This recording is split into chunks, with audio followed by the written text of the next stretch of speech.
Hello students, आगे continue करते हैं। अगला सवाल देख लेते हैं। ये रियल नंबर्स की बस लास्ट वीडियो है ये, ठीक है। तो पहला सवाल देख लेते हैं। Give an example of two irrationals whose sum is rational. ऐसा एग्जांपल दीजिए जिसमें दो इर्रेशनल नंबर का सम क्या हो, जोड़ क्या हो, रैशनल हो, ठीक है।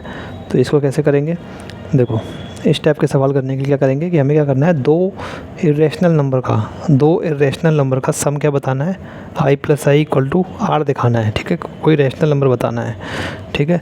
तो हम दो रैशनल नंबर इस तरीके से बना लेंगे कि वो क्या हो, देखो अगर मैं किसी रैशनल नंबर और इर्रेशनल नंबर को ऐड कर दूं तो मेरा क्या बनता है, इर्रेशनल नंबर बनता है, ठीक है। ये क्या बनता है, इर्रेशनल नंबर बनता है। इसी तरीके से मैं रैशनल नंबर और इर्रेशनल नंबर को मल्टीप्लाई कर दूं, ठीक है, ऐड कर दूं, माइनस कर दूं, दोनों ही में, ठीक है। आर प्लस माइनस आई तो क्या बनता है, इर्रेशनल नंबर बनता है। ऐसे ही आर से मैं किसी इर्रेशनल नंबर को मल्टीप्लाई कर दूं या डिवाइड कर दूं तब भी क्या बनेगा, इर्रेशनल नंबर बनेगा। इस इन रूल को आप याद कर लीजिएगा। या फिर इर्रेशनल नंबर से आर को डिवाइड कर दूं तब भी क्या बनेगा, तब भी इर्रेशनल नंबर ही आएगा, ठीक है। तो मैं आई को इस तरीके से बना दूंगा, ये रैशनल नंबर, ये वाला आई बना दूंगा कि वो एक रैशनल नंबर और इर्रेशनल नंबर का सम हो और इसमें कैसे बना देंगे, डिफरेंस हो। देखो अभी समझ में आता है। इसमें कैसे बना दिया, 2 प्लस रूट 3 बना दिया। तो ये क्या है, मैंने एक रैशनल नंबर बना दिया, 2 प्लस रूट 3 बना दिया, ठीक है। अब ये 2 क्या है, रैशनल है, रूट 3 क्या है, इर्रेशनल नंबर है, और ये पूरा क्या होगा, इर्रेशनल नंबर होगा, ठीक है। और इसको क्या बना दिया, 2 माइनस रूट 3, ठीक है। ये ज़रूरी नहीं है 2 माइनस रूट 3, बस इस तरीके से बनाना है कि ये इर्रेशनल नंबर जोड़ने पे क्या हो जाए, कट जाए, और लास्ट में बस हमारा रैशनल नंबर रह जाए। तो मान लो कुछ भी कर लिया, 2 ज़रूरी नहीं है 2 ही ले, हम मान लो मैंने 3 ले लिया, कोई दिक्कत नहीं है, ठीक है। लेकिन ये चीज़ सेम रहनी चाहिए, इर्रेशनल नंबर रूट 3 और रूट 3, ठीक है। अब देखो इनको आप चाहो तो जोड़ के देख लो, 2 plus root 3 plus 3 minus root 3 जोड़ेंगे तो क्या होगा, रूट 3 से माइनस रूट 3 कट जाएगा, हमारा आंसर क्या आ जाएगा, 5 क्या है, रैशनल नंबर, ठीक है। तो इस सवाल को इस तरीके से करना है, ठीक है। अगला क्वेश्चन है, give an example of two irrationals whose product is rational. अब दो इर्रेशनल का एग्जांपल देना है जिनका प्रोडक्ट क्या हो, रैशनल हो, ठीक है। दो इर्रेशनल नंबर को जब मल्टीप्लाई करेंगे, ठीक है, तो हमारा रैशनल नंबर भी आ सकता है और इर्रेशनल नंबर भी आ सकता है। जो हम दो इर्रेशनल नंबर्स को मल्टीप्लाई करते हैं तो हमारा रैशनल नंबर भी आ सकता है और इर्रेशनल नंबर भी आ सकता है, कोई फिक्स नहीं होता है, ठीक है। इसी तरीके से दो इर्रेशनल नंबर को जो हम प्लस करते हैं या माइनस करते हैं, ठीक है, प्लस माइनस लिख दिया एक साथ ही, तो रैशनल नंबर भी आ सकता है, इर्रेशनल नंबर भी आ सकता है, ठीक है। इसमें भी कुछ फिक्स नहीं होता है। इसी तरीके से दो इर्रेशनल नंबर को जब हम आपस में डिवाइड करते हैं तब भी रैशनल नंबर भी आ सकता है और इर्रेशनल नंबर भी आ सकता है, ठीक है। इसमें कुछ भी फिक्स नहीं होता है। तो हमें एक ऐसा एग्जांपल लेना है जिसमें दो इर्रेशनल नंबर जो हों उनको हमको क्या करना है, मल्टीप्लाई करना है, और आए क्या हमारा आए रैशनल नंबर, मतलब आई इंटू आई, तो ये वाला है आर आए रैशनल नंबर। तो ऐसे एग्जाम्पल्स में हम क्या करेंगे, ऐसे एग्जाम्पल्स को करने के दो तरीके हैं, ऐसे क्वेश्चंस करने के दो तरीके हैं। एक तो मैंने क्या ले लिया, जैसे रूट 3 ले लिया, ठीक है। रूट 3 क्या है, रैशनल नंबर है, ठीक है। तो अब मैंने ले लिया 5 रूट 3 के जब मैंने एक रैशनल नंबर को इर्रेशनल नंबर से मल्टीप्लाई किया तो ये पूरा क्या बना, इर्रेशनल नंबर बना, ठीक है। रैशनल को इर्रेशनल से मल्टीप्लाई करा तो क्या बना, इर्रेशनल बना। तो 5 रूट 3 क्या है, इर्रेशनल नंबर। तो ये पहला इर्रेशनल नंबर तो मैंने क्या ले लिया, 5 रूट 3। इसी तरीके से अब इस रूट 3 को सेम ही रखेंगे, ठीक है। अब चाहो तो रूट 3 ले लो, अकेला रूट 3 ले लो, तो भी कोई दिक्कत नहीं है, अकेला रूट 3 भी इर्रेशनल है, या कुछ और नंबर इसके आगे लिख लो, चाहो तो 7 लिख लो, ठीक है। अब देखो ये भी क्या हो जाएगा, इर्रेशनल नंबर है। हम इन दोनों को मल्टीप्लाई करेंगे तो क्या आएगा, देखो 5 7 या 35 हो जाएगा, और रूट 3 इंटू रूट 3 क्या हो जाएगा, 3 हो जाएगा, ठीक है। तो 3 5 या 15 और 3 3 या 9 10, क्या आ जाएगा हमारा 105 आंसर आ जाएगा, ठीक है। 105 आंसर आ जाएगा। तो 105 हमारा क्या है, रैशनल नंबर है, क्या है, रैशनल नंबर है, ठीक है। ये क्या है, रैशनल नंबर है, ठीक है। तो 105 हमारा क्या आ गया, रैशनल नंबर आ गया, ठीक है। क्या आ गया, रैशनल नंबर आ गया, ठीक है। तो इस तरीके से इन सवालों को कर लेंगे। एक तरीका और है, उसमें क्या करेंगे, उसमें हम क्या करेंगे, जैसे मैंने ले लिया 2 प्लस रूट 3 ले लिया, ठीक है। तो ऐसे ही अब इसका कम्प्लीमेंट्री ले लेंगे। ये भी क्या है, इरेशनल नंबर हो गया, इसमें हमने 2 माइनस √3 ले लिया, या 5 ले लेते हैं यहाँ पे, ठीक है, 2 की जगह 5 ले लेते हैं, ठीक है, 5 माइनस √3 ले लिया, ठीक है, 5 प्लस √3, 5 माइनस √3, इनको मल्टीप्लाई करेंगे, अब क्या हो जाएगा a plus B A minus B, यानी a plus B A minus B का फार्मूला लग जाएगा। तो a plus B into A minus B क्या होता है, हमने 9th क्लास में पढ़ा है, a square minus B square होता है, ठीक है। तो इसको यहाँ पे लगा देंगे तो क्या हो जाएगा 5 स्क्वायर माइनस √3 का होल स्क्वायर इक्वल टू क्या हो जाएगा 25 माइनस 3 इक्वल टू 22 आ गया, ठीक है। तो हमने 2 इरेशनल नंबर को मल्टीप्लाई किया, लेकिन आया क्या हमारा, 2 इरेशनल नंबर को मल्टीप्लाई किया, आया हमारा क्या, रैशनल नंबर, ठीक है। बात क्लियर है, ठीक है। अब क्या करते हैं, ये एक अगला क्वेश्चन देखते हैं, इसमें हमको क्या करना है, ट्रू और फॉल्स बताना है। तो क्या पहला क्वेश्चन है, the sum of 2 rationals is always rational, ठीक है। दो रैशनल्स का जो सम होता है वो ऑलवेज क्या होता है, रैशनल होता है। तो ये हमारा स्टेटमेंट ट्रू है, क्या है, ट्रू है। क्यों है मैं आपको बताता हूँ, देखो ये तो मैंने आपको रूल बता ही दिए है ना, ये इनको तो आप याद ही कर लेना, ठीक है। अब रैशनल नंबर का और देख लेते हैं। 2 रैशनल नंबर को जब आपस में जोड़ा जाता है या घटाया जाता है, r प्लस माइनस आर, ठीक है ना, r प्लस माइनस आर, तो रैशनल नंबर ही आता है। 2 रैशनल नंबर को आपस में इनटू किया जाता है तब भी रैशनल नंबर ही आता है, और 2 रैशनल नंबर को आपस में डिवाइड किया जाता है तब भी रैशनल नंबर ही आता है, ठीक है। इसको भी याद कर लीजिए, ठीक है। रैशनल में सारे कुछ भी करोगे रैशनल ही आएगा, मल्टीप्लाई करोगे तब भी रैशनल आएगा, रैशनल को रैशनल से मल्टीप्लाई करोगे तो रैशनल आएगा, रैशनल को रैशनल से डिवाइड करोगे तो रैशनल आएगा, और रैशनल को रैशनल से जोड़ोगे तो रैशनल आएगा, और रैशनल को रैशनल से घटाओगे तो भी रैशनल आएगा, ठीक है। तो उसी तरीके से क्या कह रहा है, दो सम जो है मतलब जोड़, 2 रैशनल नंबर का जोड़ जो होता है वो हमेशा क्या होता है, हमेशा एक रैशनल नंबर होता है, सम जो होता है। तो क्या ये बात हमेशा ट्रू है, ऑलवेज मतलब हमेशा होता है, ठीक है। बात सही है ये, तो ट्रू लिख दिया। The product of 2 rationals is always rational, ठीक है। 2 रैशनल नंबर का जो प्रोडक्ट होता है, प्रोडक्ट का मतलब हो गया मल्टीप्लिकेशन, जब हम 2 रैशनल नंबर को क्या करेंगे, मल्टीप्लाई करेंगे तो वो क्या आएगा, हमेशा रैशनल आएगा, ये कह रहा है स्टेटमेंट।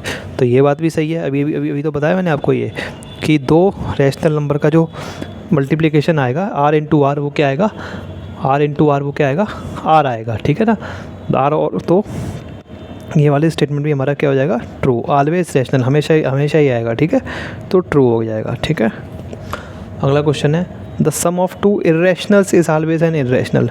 2 इरेशनल नंबर का सम जो है वो हमेशा क्या आएगा, इरेशनल नंबर आएगा। अब देखो ये मैंने आपको बताया था, इरेशनल प्लस माइनस इरेशनल, मतलब पहला वाला देख लेते हैं, प्लस वाला, एक इरेशनल नंबर प्लस करेंगे तो दूसरे इरेशनल नंबर में तो रैशनल नंबर भी रैशनल नंबर भी आ सकता है, और कॉमा इरेशनल नंबर भी आ सकता है, दोनों में से कोई भी आ सकता है। लेकिन सवाल में लिखा हुआ है क्या, ऑलवेज एन इरेशनल, हमेशा इरेशनल ही आएगा, ठीक है। तो ये गलत हो गया, हमेशा नहीं आएगा, आ भी सकता है नहीं आ सकता, ठीक है। तो इसका ये हमारा आंसर क्या हो गया, फॉल्स हो गया, ठीक है। Product of 2 irrationals is always an irrational. 2 irrational number का प्रोडक्ट मतलब मल्टीप्लाई करेंगे, जो कि ये कर रहे हैं हम, i इंटू आई, वो क्या होगा, हमेशा इरेशनल नंबर आएगा, ठीक है। फिर से ऑलवेज लिखा हुआ है, ठीक है, हमेशा इरेशनल आएगा, तो हमेशा नहीं आएगा भैया, ठीक है ना। r रैशनल नंबर भी आ सकता है और इरेशनल नंबर भी आ सकता है, हमेशा क्या कहते हैं, इरेशनल आए ये ज़रूरी नहीं है, ठीक है। तो इसलिए ये भी हमारा क्या हो जाएगा, गलत हो जाएगा, फॉल्स, ठीक है। अगला क्वेश्चन देख लेते हैं, sum of a rational and an irrational is irrational. एक रैशनल नंबर का और एक इरेशनल नंबर का जो सम होगा वो हमेशा क्या होगा, इरेशनल नंबर होगा, ये कहना चाह रहा है ये, ठीक है। तो हमने ये देख लिया था, रैशनल और इरेशनल का सम r प्लस माइनस आई किया था ना, वो क्या होगा, इरेशनल ही होता है हमेशा, ठीक है। r प्लस माइनस या तो प्लस कर लें या माइनस कर लें, कोई फ़र्क नहीं पड़ता, क्या होगा, इरेशनल होगा। तो ये बात इसकी क्या है, सही है, तो इसको हमने कर दिया ट्रू, ठीक है। एक रैशनल नंबर और इरेशनल नंबर को जोड़ देंगे तो हमेशा इरेशनल आएगा। एग्जाम्पल ये देख लो, 2 प्लस √3, 2 क्या था, रैशनल था, √3 क्या था, इरेशनल था, दोनों को जोड़ दिया, 2 प्लस √3 पूरा क्या हो गया, इरेशनल बन गया, ठीक है। अगला question, the product of a rational and an, अच्छा बन कैसे गया रैशनल, ये समझ में आता है आपके, देखो 2 तो रैशनल था, ये तो समझ में आ ही गया, √3 इरेशनल था, ये भी समझ में आ गया, लेकिन 2 प्लस √3 इरेशनल कैसे बना, इसको कैसे समझेंगे। देखो √3 की वैल्यू क्या होती है, 1.732 चलती जाती है, ठीक है ना ही रिपीटिंग डेसिमल नहीं होता, अलग अलग नंबर आते हैं हर बार, कुछ भी रिपीट नहीं होता, ऊपर बार नहीं लगा सकते। अब इसमें हमने क्या किया, 2 ऐड कर दिया, जब हम इसमें 2 प्लस कर देंगे तो 2 यहाँ पे भी ऐड हो जाएगा 1 की जगह, तो 1 में 2 ऐड हो जाएगा, क्या बन जाएगा 3.732, ठीक है, ये हो जाएगा 2 + √3 क्या हो जाएगा 3.732, और फिर से वो चलती जाएंगी वैल्यूज़। तो वैल्यूज़, तो इसका मतलब ये भी पूरा क्या होगा, ये भी इरेशनल नंबर होगा, ये भी क्या होगा, इरेशनल नंबर होगा, क्योंकि ये क्या है हमारा, ये क्या है हमारा नॉन रिपीटिंग डेसिमल हो गया ना। या तो रिपीटिंग होता, हम ऊपर कहीं कहीं बार लगा पाते, बार लगा नहीं सकते क्योंकि हर बार अलग नंबर आता है। इसको आप साइंटिफिक कैलकुलेटर में करके देख सकते हैं, ये बात पहले से ही सिद्ध है। बड़े बड़े कैलकुलेटर से कई कई डेसिमल प्लेसेस तक हमने √3 की वैल्यू, √2 की वैल्यू, पाई की वैल्यू पता लगा के देख चुकी है, तो कुछ भी रिपीट नहीं होता है, ठीक है ना, ये फैक्ट है, ठीक है ना। तो इसका मतलब 3.732 भी क्या होगा, इरेशनली होगा, क्योंकि भाई पीछे का सिस्टम तो सब सेम ही रहा ना, ठीक है। उसमें क्या था 1.732 था, बस ये 1 ही तो आगे का चेंज हो गया, 1 आगे क्या हो गया 3 हो गया, पीछे का सिस्टम सब सेम ही था, इसलिए क्या होगा, ये भी इरेशनल होगा, ठीक है। इसलिए एक रैशनल नंबर और एक इरेशनल नंबर का सम या घटाव क्या होता है, हमेशा इरेशनल नंबर ही होता है, ठीक है। तो ये हमारा स्टेटमेंट 5th सही हो गया। अगला क्वेश्चन है the product of a rational and an irrational is irrational. Multiply कर दें हम एक रैशनल को एक इरेशनल से, ठीक है, यहाँ किया था, रैशनल को इरेशनल से मल्टीप्लाई कर दें तो क्या आएगा, इरेशनल नंबर आएगा, सही बात है, ठीक है। जैसे कहाँ किया था, जैसे देखो यहाँ किया था 5√3, 5 क्या है, रैशनल नंबर है, √3 क्या है, इरेशनल नंबर है। इन दोनों को मल्टीप्लाई कर दिया, क्या आएगा, इरेशनल नंबर।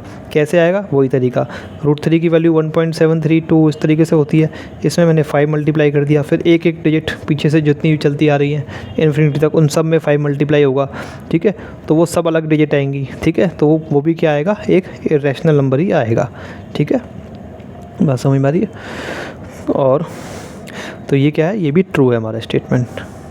ये क्यों ट्रू है, मैंने बता दिया था कि एक रैशनल नंबर और एक इरेशनल नंबर का जो प्रोडक्ट होगा वो इरेशनल नंबर ही होगा, ठीक है। तो इन रूल्स को आप याद कर लीजिए। देखो ये तो याद करना बहुत आसान है, रैशनल का तो हमेशा रैशनल ही आता है, चाहे r ± r कर लो, चाहे r × r कर लो, चाहे r/r कर लो, ठीक है। इरेशनल का हमेशा क्या आता है, ri आता है, मतलब दोनों में से कुछ हो सकता है, कुछ पता ही नहीं है इनका, ठीक है। तो केवल ये याद करना है, ठीक है, ये वाला याद करना है। इरेशनल का पता नहीं है क्या आता है, इरेशनल को रैशनल में आपस में करेंगे तो कुछ पता नहीं क्या आएगा, आर भी आ सकता है, आई भी आ सकता है, रैशनल का हमेशा रैशनल आता है, तो इनमें तो कुछ याद करने वाली बात ही नहीं है, ठीक है।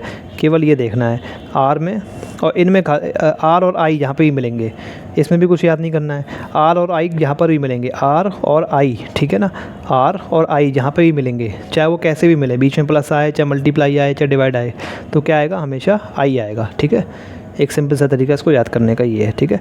आर और आई यहाँ पे ही मिलेंगे, इसमें क्या हो रहा है, आर और आई मिल ही तो रहे हैं, एक प्लस आ गया, माइनस आ गया, आर इंटू आ गया, आर डिवाइड आ गया, आर आई और आर और आई यहाँ पे ही मिलेंगे, क्या आएगा, हमेशा इरेशनल नंबर ही आएगा, ठीक है। तो केवल आपको बस ये एक लाइन याद करनी है कि जहाँ पे भी आर और आई मिले, चाहे वो कैसे भी मिले, बीच में मल्टीप्लाई आए, चाहे डिवाइड आए, चाहे प्लस आए, चाहे माइनस आए, ठीक है, तो हमेशा क्या आएगा, इरेशनल नंबर ही बनेगा, ठीक है ना। और ये तो इनमें तो कुछ याद करने वाली बात है ही नहीं, बस इतना याद कर लेना है कि आई और आई जब वहाँ पे मिले तो कुछ नहीं पता क्या आएगा, आई और आई जहाँ पे भी मिले, इरेशनल नंबर और इरेशनल नंबर चाहे कैसे भी मिले, पीछे बीच में प्लस आए, चाहे माइनस आए, चाहे मल्टीप्लाई आए, चाहे डिवाइड आए, कुछ भी मिले तो हमें पता नहीं क्या आएगा, कुछ नहीं पता हमें क्या आएगा, ठीक है। इसी तरीके से और आर जब भी मिले तो हमेशा आर ही आएगा, ठीक है। इस तरीके से याद कर सकते हैं इसको, ठीक है। आगे कंटिन्यू करते हैं। If A and B are two prime numbers then find HCF A और बी का और LCM पता लगाओ ए और बी का। भाई ए और बी क्या है, प्राइम नंबर्स हैं, ठीक है ना, तो हमें HCF पता लगाना है ए और बी का और LCM पता लगाना है ए और बी का। तो प्राइम नंबर क्या होते हैं, जैसे 5, 11, 2, 3, ठीक है। तो मैंने ए और बी, चलो कुछ देर के लिए अपने समझने के लिए क्वेश्चन को क्या मान लिया मैंने, 5 और 11 मान लिया, ठीक है। क्या है, 5 और 11 मान लिया मैंने ए और बी को। तो ए और बी प्राइम नंबर है तो इनका HCF क्या होगा, भाई प्राइम नंबर का HCF तो हमेशा क्या होता है, प्राइम नंबर का HCF हमेशा 1 ही होता है और कुछ होता ही नहीं है, ठीक है ना। क्यों, प्राइम नंबर क्या होते हैं, प्राइम नंबर के फैक्टर क्या होते हैं, प्राइम नंबर खुद का ही फैक्टर होता है, कोई फैक्टर होता ही नहीं है, ठीक है ना। प्राइम नंबर का अगर प्राइम फैक्टर करेंगे, ठीक है, और फैक्टर करेंगे तो 2 फैक्टर होते हैं प्राइम नंबर के, जैसे 5 का क्या फैक्टर होगा, 5 × 1, 11 का क्या फैक्टर होगा, 11 × 1, बस यही फैक्टर होते हैं प्राइम के, इसके अलावा कोई फैक्टर होते ही नहीं है, तो केवल 1 ही कॉमन आएगा, ठीक है। तो HCF क्या हो जाएगा, अगर कोई भी 2 प्राइम नंबर हमने ले लिए, ये तो पहले ही पढ़ चुके हैं हम, उनका HCF हमेशा 1 होगा। LCM क्या होगा, LCM में, क्योंकि इनके LCM में क्या होता है, कुछ भी प्राइम नंबर खुद से ही डिवाइड होते हैं ना, तो इनके LCM में कुछ कॉमन आएगा नहीं, तो LCM क्या हो जाएगा इनका, आपस में 5 × 11 55 हो जाएगा, मतलब आपस में मल्टीप्लाई कर दो, क्या हो जाएगा, ए बी हो जाएगा। एलसीएम क्या हो जाएगा, ए बी हो जाएगा। ठीक है, अगला क्वेश्चन देख लेते हैं। ये तो पढ़ रखा है, सिंपल था, ये थोड़ा सा समझने वाला है। दूसरा वाला ये, if A and B are relatively prime then what is their HCF and LCM. अगर ए और बी क्या है, रिलेटिवली प्राइम, ये नया शब्द आ गया है, रिलेटिवली। ठीक है, और रिलेटिवली प्राइम का मतलब मैं आपको समझाता हूँ। ठीक है, दो नंबर आपस में रिलेटिवली प्राइम जब कहे जाते हैं जब उनके आपस में कोई कॉमन फैक्टर ना हो। ठीक है ना, मतलब वो प्राइम नंबर हो या ना हो, इससे मतलब कोई नहीं है हमको। जैसे मैंने एक नंबर ले लिया 21, ठीक है, एक नंबर क्या ले लिया, 21 ले लिया, और दूसरा नंबर ले लिया मैंने 32। ठीक है, एक नंबर ले लिया 21 और एक नंबर ले लिया मैंने 32। ये नंबर आपस में क्या है, रिलेटिवली प्राइम है। क्या है, रिलेटिवली प्राइम। रिलेटिवली मतलब प्राइम, मतलब इनमें आपस में कोई कॉमन फैक्टर नहीं है। ठीक है, रिलेटिवली प्राइम का मतलब यही होता है कि आपस में क्या नहीं है, कॉमन फैक्टर नहीं है, CF नहीं है। ठीक है ना, कोई कॉमन फैक्टर है ही नहीं। जैसे कैसे नहीं है, देखो ऐसे नहीं है। 21 को क्या लिख सकते हैं, 3 × 7 लिख सकते हैं।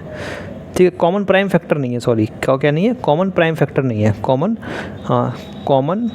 प्राइम फैक्टर नहीं है। ठीक है, कॉमन प्राइम फैक्टर, ठीक है, CPF लिख लिया। ठीक है, फैक्टर तो एक 1 तो आ ही जाता है ना, तो कॉमन क्या नहीं है, प्राइम फैक्टर नहीं है। ठीक है, प्राइम नंबर नहीं आएगा ऐसा कोई जो कॉमन फैक्टर हो। तो 21 को मैंने 3 × 7 लिख लिया। 32 को क्या लिख लिया, क्या लिख सकता हूँ, 2 × 2 × 2 5 बार 2 लिखना पड़ेगा 32 को लिखने के लिए। ठीक है, 32 को मैंने क्या लिख लिया, 5 बार 2 आ गया। तो क्या, क्योंकि 32 क्या होता है, 2 की पावर 5 होता है। ठीक है ना, चाहो तो ऐसे भी निकाल सकते हो आप 32 इस तरीके से, 4 × 2 16 या 32 जैसे करते थे वैसे भी कर सकते हो, उससे भी यही आ जाएगा। ठीक है, तो क्या इनमें कुछ कॉमन है, कोई प्राइम फैक्टर कॉमन है, 1 तो आता ही है। ठीक है, कोई प्राइम फैक्टर कॉमन है, नहीं है भाई। देखो 2 प्राइम नंबर है लेकिन इसमें नहीं है, 3 नहीं है तो इसमें नहीं है। तो केवल ऐसे नंबर जिनके बीच में क्या है, कॉमन फैक्टर, क्या कॉमन फैक्टर केवल 1 हो, केवल 1 आए, उनको क्या कहते हैं, हम रिलेटिवली प्राइम कहते हैं। और एग्जांपल देखते हैं नंबरों को। जैसे मैंने 21 ले लिया, ठीक है, और 55 ले लिया। तो 21 क्या होता है मेरा, 3 × 7 होता है, और 55 क्या होता है, 55 मेरा क्या होता है, 5 × 11 होता है। ठीक है, 5 × 11 होता है। तो क्या इनमें कुछ कॉमन फैक्टर है 1 के अलावा, प्राइम फैक्टर है, मतलब कोई कॉमन नहीं है प्राइम फैक्टर। देखो ये 3 है, 3 यहाँ कॉमन नहीं है, 7 है, 7 यहाँ नहीं आ रहा, 5 यहाँ है, 5 यहाँ नहीं आ रहा, 11 है, 11 यहाँ नहीं आ रहा। तो इन दोनों का कॉमन फैक्टर क्या होगा, केवल 1 आएगा।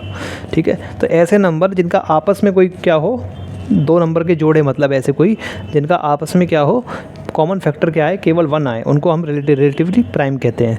तो ऐसे नंबरों के साथ भी यही होता है जो इस सवाल में हुआ था, इनके साथ क्या होता है, यही होता है। तो इसमें क्या आएगा, HCF क्या आ जाएगा, HCF A और B का क्या आ जाएगा, क्योंकि कोई कॉमन फैक्टर 1 के अलावा है ही नहीं।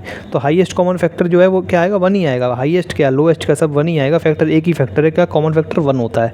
ठीक है, तो HCF क्या आएगा, 1 आएगा। और ऐसे केसेस में LCM क्या आ जाएगा, क्योंकि कोई कॉमन फैक्टर होता ही नहीं है तो यहाँ से कुछ कॉमन आता ही नहीं है, तो इसके मतलब LCM क्या आता है, इन दोनों का मल्टीप्लिकेशन आ जाता है। जैसे पहले वाले में आया था, जैसे इसमें आया था, ऐसे ही इनका LCM क्या आ जाता है, AB आ जाएगा। कैसे आ जाएगा, चाहे तो इनको करके देख लो, 21 और 55 का LCM निकाल के देख लो आप। ठीक है, 21 और 32 का LCM निकाल के देख लो, क्या आ जाएगा, इन दोनों का LCM 21 × 55 ही आएगा, चाहे देख लेना आप लास्ट में। ठीक है ना, LCM क्या आएगा, 21 × 55 आएगा। कैसे आएगा, देखो 5 यहाँ से सबकी हाईएस्ट पावर ले लेंगे, 3 की हाईएस्ट पावर 3 है, 7 की हाईएस्ट पावर 7 है, 5 की 5 और 11, देखो सब आपस में वही मल्टीप्लाई हो गए ना। ठीक है, तो सब लास्ट में LCM इसका यही आ जाएगा, क्या आ जाएगा, जो 21 और 55 को मल्टीप्लाई करके आएगा वही यहाँ पे मल्टीप्लाई करके आ जाएगा LCM। ठीक है, करके देख लेना, कोई दिक्कत नहीं है। ठीक है ना, तो जब भी 2 नंबर रिलेटिवली प्राइम होंगे उनका क्या होगा, HCF वही अगर प्राइम नंबर होंगे तब भी यही होगा, रिलेटिवली प्राइम होंगे तब भी यही होगा, तब भी HCF 1 आएगा और LCM क्या आएगा, उन दोनों का मल्टीप्लिकेशन आ जाएगा। ठीक है, तो प्राइम नंबर का तो हमें पता ही था, उसमें तो बहुत आसान था, बस रिलेटिवली प्राइम का मतलब समझाना था, ये समझा दिया मैंने। ठीक है, तो अगला क्वेश्चन है, if the rational number A/B has a terminating decimal expansion what is the condition to be satisfied by B। ये कह रहा है कि अगर रेशनल नंबर A/B का टर्मिनेटिंग डेसिमल एक्सपेंशन है, मतलब A/B का जो एक्सपेंशन आ रहा है वो कोई टर्मिनेटिंग डेसिमल आ रहा है, मतलब ऐसा डेसिमल आ रहा है जो लास्ट में जाके ख़त्म हो जा रहा है, जैसे 6.31457 बस ख़त्म हो गया। तो ऐसा कोई डेसिमल आ रहा है जो लास्ट में जाके ख़त्म हो जा रहा है। What is the condition to be satisfied by ये CBSE में आया है सवाल 2008 में। ठीक है, 2008 में। ठीक है ना, तो कंडीशन क्या होती है B की क्या कंडीशन होगी जो उसको सेटिस्फाई करनी चाहिए, या तो हमने पढ़ रखी क्या होती है B की कंडीशन।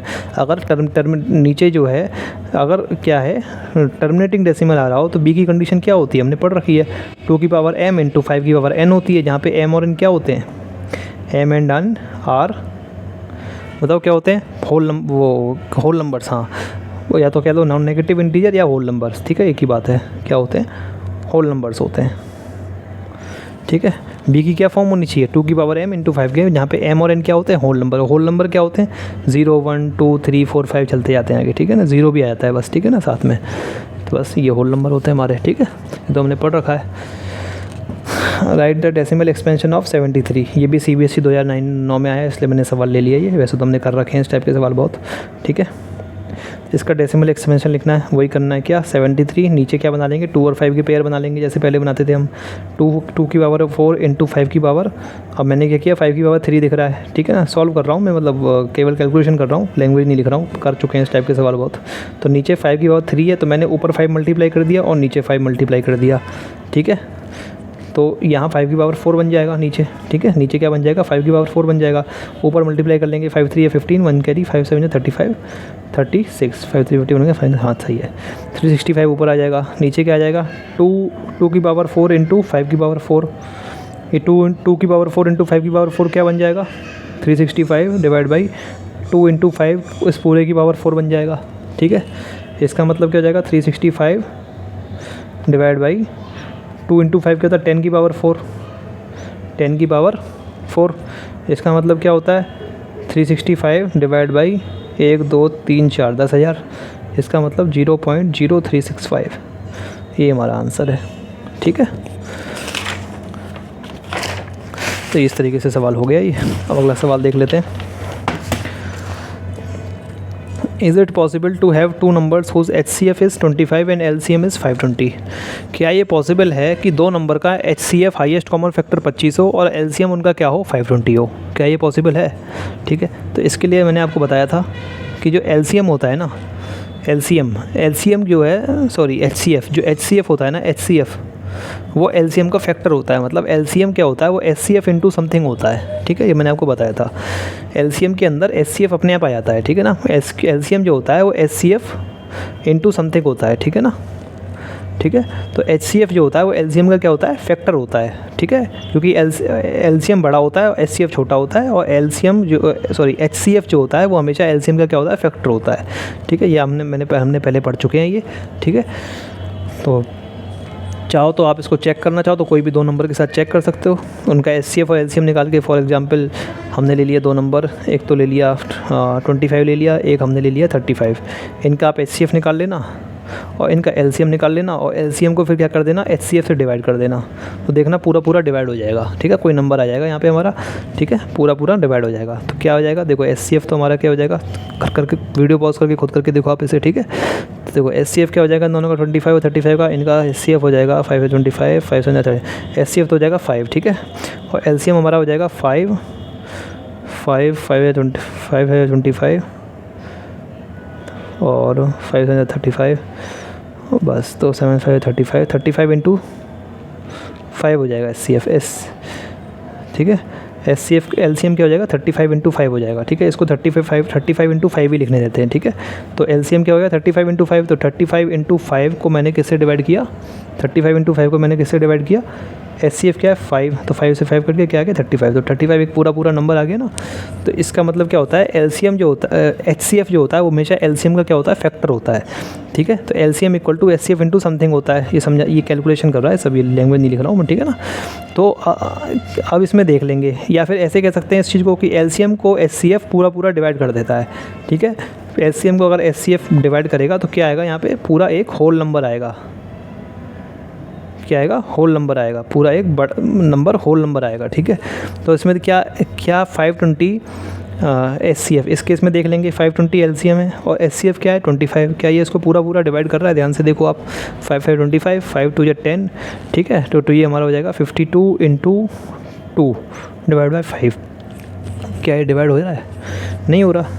अरे भाई 52 के फैक्टर कर लो और तब भी नहीं होगा, 52 के फैक्टर कर लोगे तो क्या हो जाएगा, 52 के आप फैक्टर कर लोगे तो 2 2 जा 4 5 2 6 जा 12, तो हो जाएगा फिर 13 तो 200 इंटू 2 स्क्वायर, तो इसके ऊपर आ जाएंगे फैक्टर 13 इंटू 2 क्यूब आ जाएगा, ठीक है। 8 3 24 और 8 1 हाँ सही है, ठीक है 24 और 8 9 10 हाँ सही है, डिवाइड बाई 5, तो ये हमारे फैक्टर आ जाएंगे ऊपर के। क्या डिवाइड हो रहा है 5 इससे? ये नहीं हो रहा है, इसका मतलब नहीं हो सकता। इज़ इट पॉसिबल पूछ रहा है, क्या पॉसिबल है?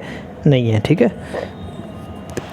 एक्सप्लेन वाई ये जो है number 0.150 1500 150000 15 dot dot dot is an irrational number. ये एक्सप्लेन करो कि ये इरेशनल नंबर क्यों है। क्यों है भाई? सिंपल रीज़न है, क्या है? नॉन रिपीटिंग डेसिमल है, ठीक है। नॉन टर्मिनेटिंग नॉन रिपीटिंग है भाई। नॉन टर्मिनेटिंग क्या है ये? बिकॉज क्यों है? Because it is a non terminating हो कोई दिक्कत नहीं है, लेकिन नॉन टर्मिनेटिंग के साथ नॉन रिपीटिंग भी है। रिपीटिंग होता है, रिपीटिंग मतलब जिसमें ऊपर बार लग जाता है 2.86, ठीक है, ठीक है। ये भी नॉन टर्मिनेटिंग होता है, ये भी कभी ख़त्म नहीं होता, चलता जाता है, लेकिन कम से कम रिपीटिंग तो होता है, ऊपर बार लग गया, ठीक है। तो ये क्या है? नॉन टर्मिनेटिंग है, और साथ साथ क्या है? नॉन टर्मिनेटिंग ING, ठीक है, and non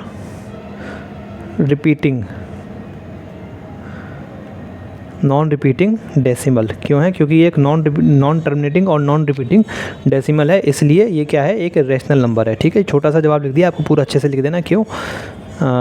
0.50 is an irrational number, यहाँ से लिख देना 0.50 इज़ एन इरेशनल नंबर, फिर आगे से because it is a non terminating and non repeating decimal, ठीक है। इसका आंसर हो जाएगा। इसी तरीके से ये सवाल है, एक्सप्लेन वाई ये 3.1416 इस पूरे पे बार इज़ ए रैशनल नंबर। ये एक्सप्लेन करो कि ये जो है ये इरेशनल नंबर, सॉरी ये रैशनल नंबर क्यों है। तो इसमें कुछ नहीं करना है, ये एक रैशनल नंबर क्यों है, ठीक है। इसका जवाब क्या हो जाएगा? बिकॉज इट इज़ ए क्या है? Because it is a non terminating, और नॉन रिपीटिंग की जगह क्या लिख देंगे? खाली रिपीटिंग लिख देंगे, ठीक है। तो क्या लिख देंगे? 3.1416 is a rational number because it is a क्या? नॉन टर्मिनेटिंग रिपीटिंग डेसिमल, ठीक है। यहाँ पे एंड लिखने की जरूरत नहीं थी, एंड काट देना, ठीक है। एंड लिखने की जरूरत नहीं थी, ठीक है। Is a non terminating repeating decimal. Non terminating repeating decimal होता है, बस मतलब रिपीटिंग होता है, अगर रिपीट हो रहा हो तो वो रैशनल नंबर ही माना जाता है, ठीक है। सॉल्व नहीं करना है, बस एक्सप्लेन करना है वाई। क्वेश्चन पूछा गया है क्यों, सॉल्व करके नहीं दिखाना है पूरा कि क्या इसका आएगा, ठीक है, ठीक है। तो क्या है? It is a non terminating repeating decimal है, इसलिए ये क्या है? तो यहाँ से लिख लेंगे 3.1416 bar is a rational number because it is a non terminating repeating decimal, ठीक है। यही टीचर ने पूछा है इसमें, ठीक है। अब अगर इसको सॉल्व करना होता, अगर सवाल आता अलग से, मैं इसकी नहीं कह रहा हूँ, अगर अलग से सवाल आता है कि इसको सॉल्व करो, तो कैसे करते? थोड़ा रिवीजन हो जाएगा। देखो 3.1416 को सॉल्व करना है, मतलब किसी P/Q की फॉर्म में एक्सप्रेस करना है, ठीक है। तो आप वीडियो पॉज करके इसको सॉल्व करने की कोशिश करो, ठीक है। तो आपने सॉल्व कर लिया होगा। इसको क्या करते हैं? देखो क्या करते थे? x मान लेते थे, ठीक है, कि इस टाइप की सवाल हमने, ठीक है। तो x हमारा क्या हो जाएगा? 3.1416 और 1416 दोबारा रिपीट होगा, डॉट डॉट डॉट, ठीक है। अब इतने अगर हम पीछे बिल्कुल सेम लाना चाहते हैं, तो कम से कम ये 4 नंबर हमको आगे आने पड़ेंगे। ये चारों रिपीट हो रहे हैं ना, ये चारों नंबर हमको क्या लाने पड़ेंगे? ये इधर आगे डेसिमल से आगे लाने पड़ेंगे। तो इसको कितने से मल्टीप्लाई करें? 1 2 3 4, 10,000 x से मल्टीप्लाई करना पड़ेगा। किससे? 10,000 x से। 1 2 3 4, हाँ 10,000 x कितना हो जाएगा? 31416.1416 डॉट डॉट डॉट, ठीक है भाई। 1416 की तो कोई हमारे पास कमी नहीं है ना, वो तो ऊपर बार लगा हुआ है। तो 10,000 x से मल्टीप्लाई करेंगे। अब 10,000 x को क्या करेंगे? इसको पहला मान लेते थे हम, आपको याद होगा, इसको सेकंड मान लेते थे। तो फिर क्या करते थे? सब्ट्रैक्टिंग क्या? 1 फ्रॉम 2, यही तो करते थे। पहले को दूसरे में से घटाते थे। तो 10,000 x में से अगर x जाएगा तो कितना बचेगा? 9 9 9 9, ठीक है। 9,999 x बचेगा। और ये कितना आ जाएगा इधर? ये पीछे का तो सब गायब ही हो जाएगा, ये पूरा सेम होता है 1416 1416 1416, ठीक है। ये कुछ नहीं है इधर, ये डॉट वॉट नहीं है, कुछ नहीं है, ठीक है, जैसे ये दिखा, ठीक है। 1 4 और ये 3 और माइनस हो जाएगा इसमें से 3 1 4 6 में से 3 गया, कितना बचा 3 1 4 1 3, ठीक है, ये आ जाएगा। तो x हमारा क्या आ जाएगा 3 1 4 1 3 डिवाइड बाई 9999, ठीक है। इसको आप सॉल्व कर लेना, काट पीट के कट जाएगा क्या, देखो 3 + 1 4 होता है 4 4 + 4 8 होता है, 8 + 1 9 होता है, 9 + 3 10 11 12, हाँ कट जाएगा, ये 3 से चला जाएगा और ये भी 3 से चला जाएगा, ठीक है। तो इसको आप सॉल्व कर लेना, सिंपलेस्ट फॉर्म में कर लेना, यही हमारा आंसर है। और इस तरीके से नहीं हो रहा हो काट के, तो एक और तरीका क्या होता है सिंपलेस्ट फॉर्म में करने का, जो हमने पढ़ रखा है, एक और थोड़ी इसका भी रिवीजन हो जाएगा, ठीक है। अगर बड़े बड़े नंबर हो तो सिंपलेस्ट फॉर्म में करने का क्या तरीका होता है, वीडियो पॉज करके खुद सोचो आप, ठीक है। हाँ, तो क्या तरीका होता है, सिंपलेस्ट फॉर्म में इनको हमें करना है और बड़े बड़े नंबर हैं ये, है ना, काटते रहेंगे 3 से बहुत टाइम लगेगा। तो क्या तरीका होता है 3 1 4 1 3 डिवाइड बाई क्या करो, HCF से डिवाइड कर दो इन दोनों नंबर के, इन दोनों नंबर का HCF, और नीचे वाले को भी डिवाइड कर दो कैसे 9999 डिवाइड बाई HCF। आप कहेंगे HCF कैसे निकाले इतने बड़े बड़े नंबर का, तो भैया इनको HCF आप निकालें यूक्लिड के मेथड से। किसके मेथड से, यूक्लिड के मेथड से, यूक्लिड डिवीज़न एल्गोरिथम जो हमने पढ़ रखा है उससे निकालें इसको, ठीक है। बड़े बड़े नंबर है उसी से निकालने में आसानी रहेगी। तो यूक्लिड के मेथड से HCF निकालें और उस HCF से दोनों को डिवाइड कर दें, तो ये हमारी सिंपलेस्ट फॉर्म में आंसर आ जाएगा, ठीक है। जो भी आंसर आएगा सिंपलेस्ट फॉर्म में आएगा, ठीक है, वही आंसर होगा, ठीक है। तो ये हमारा रियल नंबर्स पूरा ख़त्म हो गया अब, ठीक है ना। अब अगली वीडियो से हम स्टार्ट करेंगे पॉलिनोमियल्स। तो अगर आपको ये वीडियो अच्छी लगी हो तो वीडियो को लाइक करें, चैनल को सब्सक्राइब करें, और आपका वीडियो देखने के लिए बहुत बहुत शुक्रिया।